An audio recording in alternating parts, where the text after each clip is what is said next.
ओम जय जगदीश हरे स्वामी जय जगदीश हरे नसकी स्थान मन्दिर ढोगेर जाउँ है। आजको भ्लगको सुरुवात चाहिँ भगवानलाई ढोगेरै गरौँ। जिन्दगीमा भगवानलाई ढोग्न चाहिँ मैले कहिल्यै छोडिनँ। पूजाआजा गर्नु भनेको चाहिँ खुद जिन्दगीमा अहिलेसम्म एउटा थालीसम्म मात्र पूजा गरेको थाहा छैन मलाई।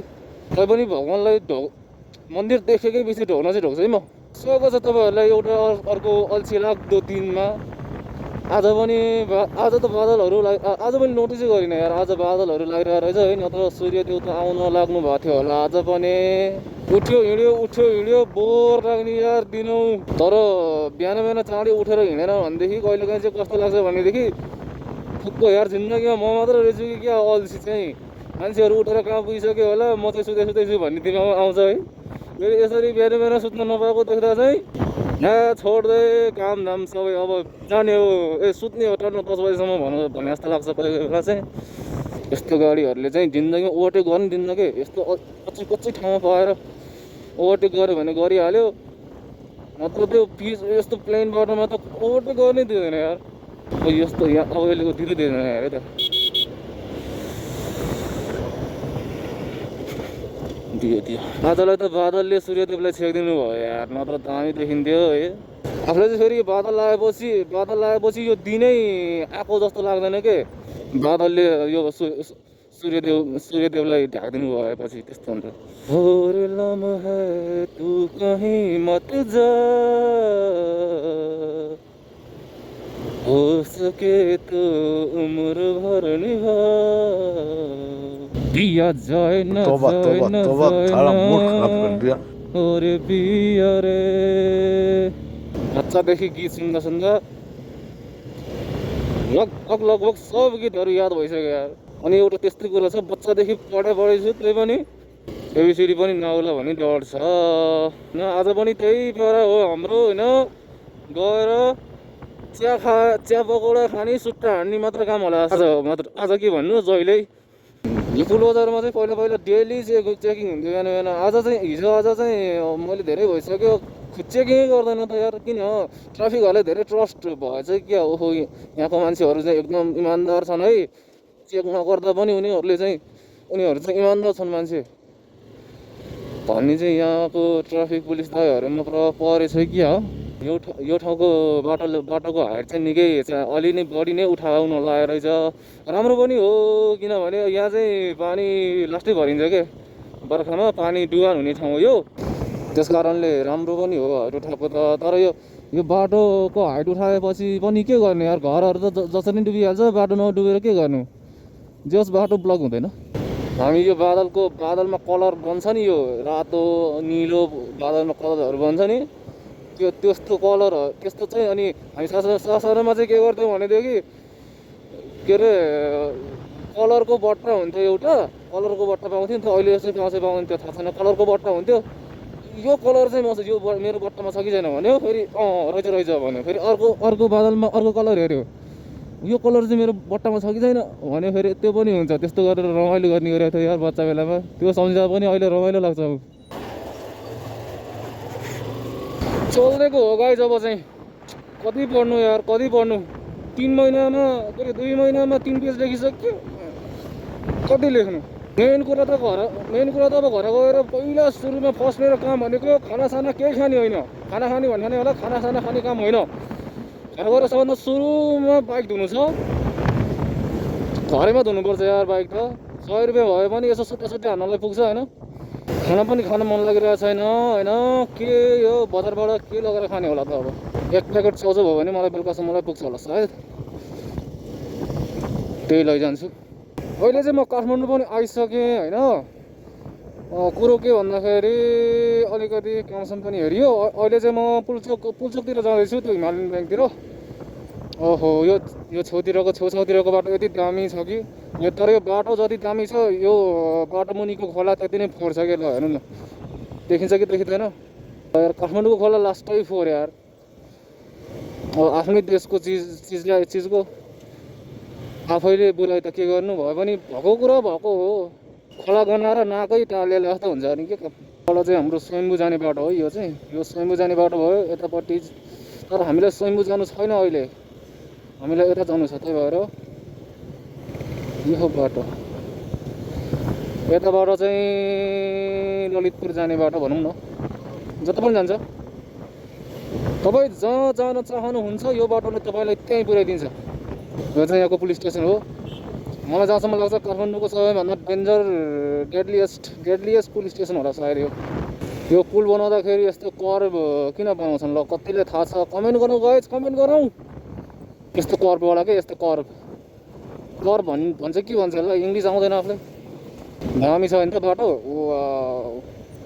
दिउँसो हिँड्दा त त्यति मजा आउँदैन क्या यो बाटोमा। राति अनि बिहान 6 बजेभन्दा 6-7 बजेभन्दा अगाडि अहिले त यस्तो किरा फटाङ्ग्रा जस्तो बाइक गाडीहरू आएकै गर्छ, के मजा आउने। यो के को बिल्डिङ रहेछ यो, के को बिल्डिङ हुनु नि, सोरुम पो रहेछ त। मैले त नोटिसै गरेको थिएन यो बिल्डिङको त। मैले त केही सरकारी भवनहरू होला भनेको थियो अस्ति नस्ति पनि, तर खासमा यो रहेछ सोरुम।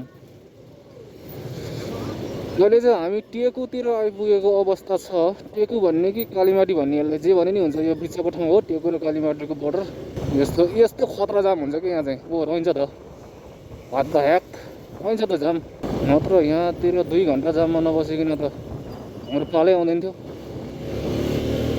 यस्तो चेज गरेर हिँड्न चाहिँ मजा आउँछ क्या। तर लन्ठु मान्छेहरूको यस्तो भन्दै थिएँ नि म, यस्तो मान्छे के लन्ठु मान्छेहरू, यस्तो लन्ठु मान्छेहरू पऱ्यो भने चाहिँ अनि ल्याङ हुन्छ क्या, एकोरो भेडा जस्तो।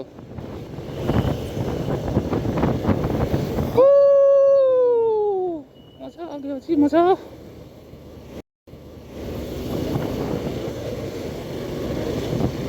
अलिकति यो कति लगभग यो 200 मिटर जतिको एरिया होला होइन। यति एरियामा चाहिँ मजा आउँछ यार बाइक चलाउनलाई। दिउँसो पनि मजा आउँछ, राति पनि मजा आउँछ, बेलुका पनि मजा आउँछ, साँझ पनि मजा आउँछ, बिहान पनि मजा आउँछ क्या।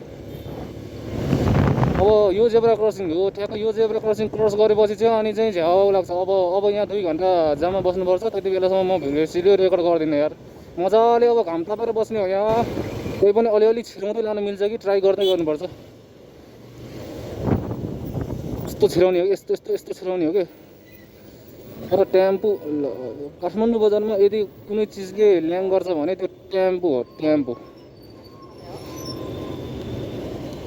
हामी चाहिँ यहीँ चुप्प लाएर बस्नुपर्ने हुँदैन, नत्र चिट हानिदिन्छ। मलाई ट्राफिकलाई मेरो तिर्न बाँकी होला लगभग 25 से 3000 जति।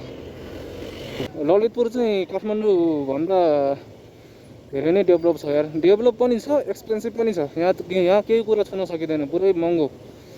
100 रुपियाँको सामानलाई त्यही 150 जति पर्छ यहाँ। तर डेभलप पनि लास्टै डेभलप छ नि त, बाटोहरू त्यस्तै। अनि यो टेक्नोलोजी चाहिँ ललितपुर नगरपालिकाले अलि राम्रो भेट्याउँछ कि। ट्राफिक लाइटहरूको सिस्टमै फरक छ यता ल, काठमाडौँ नगरपालिकाको पुलिस भन्दा यता नगरपालिकाको पुलिसको सिस्टमै फरक छ, राम्रो छ क्या। अस्ति भर्खर कहिले पनि यो इभी रिक्सा हो कि टुकटुक के चलायो भनेर पुरै भाइरल भइरहेको थियो नगरपालिका। तर यहाँको मेयर चाहिँ को रहेछ खासमा त्यही थाहा छैन यार मलाई। हुन त मलाई हाम्रै नगरपालिकाको मेयर को भन्ने थाहा छैन। अब यहाँको मलाई थाहा भएर पनि के काम, तर जसले राम्रो गर्यो त्यसको नाम थाहा हुनुपर्छ। हाम्रो कहिले के गरिछन् र यार यिनीहरूको नाम थाहा हुनलाई। फाइनली म पनि मेरो डेस्टिनेसनतिर आइसकेँ। अब के गर्नु, हल्का फुल्का काम छ है। त्यसपछि आज खाना पनि खाएको छैन, खाना खानु पर्यो। अनि त्यसपछि एकछिनमा रात परिहाल्छ, अनि त्यसपछि हिँड्नु पर्ला घरतिर। यो हलादेको यो पुल छ नि गाइज, यो कतिलाई थाहा छ? यो चुनदेवी पुल भन्छ यसलाई होइन। यहाँ चाहिँ के हुन्छ भनेदेखि यहाँ चाहिँ ट्राफिक त्यो स्पिड चेक गर्ने के अरे गन लिएर बसिरहेको हुन्छ कि। अनि यहाँ हामीलाई समात्नलाई अनि हामीले चाहिँ के गर्नुपर्छ भनेदेखि अनि यसो मिरर फर्काएर यसो हेर्नुपर्छ होइन। अनि ट्राफिक रहेछ भने त बिस्तारो यस्तै कि 50-55मा हेर्ने। अनि ट्राफिक रहन्छ भनेदेखि चाहिँ के गर्ने भन्दाखेरि, ट्राफिक रहन्छ भनेदेखि यस्तो गर्ने हो, फुल बटर्ने ट्याप खस्ने हो नि।